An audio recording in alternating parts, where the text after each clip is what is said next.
Hello friends, welcome to கனவுகள். இன்றைக்கி புயல் அதுவுமா நம்ம மாடி தோட்டத்தில் கொஞ்சம் காய்கறிகள் ஹார்வெஸ்ட்டுக்கு ரெடியாக இருக்குதுங்க. அதை நம்ம பறிச்சுக்கலாம்.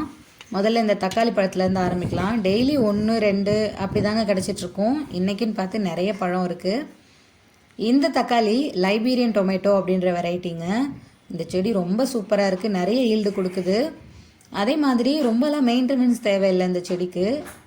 இதில் பூச்சி தாக்குதல் இல்லவே இல்லை. இன்ன வரைக்கும் எனக்கு பூச்சி தாக்குதல் வரலை. நிறைய ஈல்டு கொடுக்குது. பழமும் நல்ல டேஸ்ட் இருக்குதுங்க, சூப்பராக இருக்குது. ஸோ மாடி தோட்டம் வச்சுருக்கிறவங்களுக்கு இந்த செடி வந்து ஒரு பெஸ்ட்டு சாய்ஸ்ன்னு நான் சொல்வேன். இதை ட்ரை பண்ணி பாருங்கள். காற்று மழை ரொம்ப ஜாஸ்தியாக இருக்குதுங்க. மழை வேற பெய்ய ஆரம்பிச்சிருச்சு. பெருமழை வரத்துக்குள்ளே நம்ம ஹார்வெஸ்ட் பண்ணிவிட்டு ஓடிடலாம்.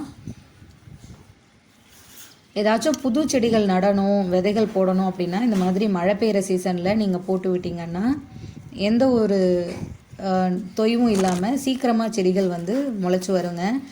யாராவது புதுசாக விதைகள் போடணும், இல்லை கட்டிங்ஸ் ஏதாவது கொண்டு வந்து வைக்கணும்னா இந்த மாதிரி டைமில் வச்சிங்கன்னா சூப்பராக முளைக்கும்.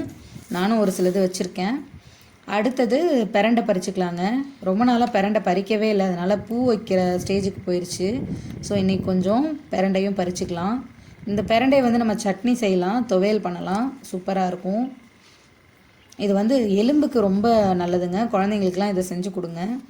அடுத்ததாக கொஞ்சம் சுண்டைக்காய் இருக்குது. சுண்டைக்காய் நம்ம பறிச்சுக்கலாம். இன்றைக்கி கொஞ்சம் கம்மி தாங்க சுண்டைக்காய், ஒரு 4-5 போல் தான் இருந்துச்சு. ஓகே, மழை ஜாஸ்தி ஆகிடுச்சு, நம்ம வீட்டுக்கு போயிடலாம்.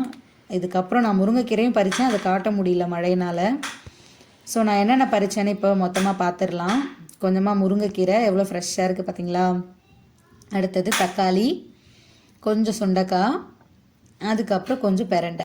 அவ்வளோதாங்க இன்றைக்கி ஹார்வெஸ்ட். தேங்க்யூ ஃபார் வாட்சிங்.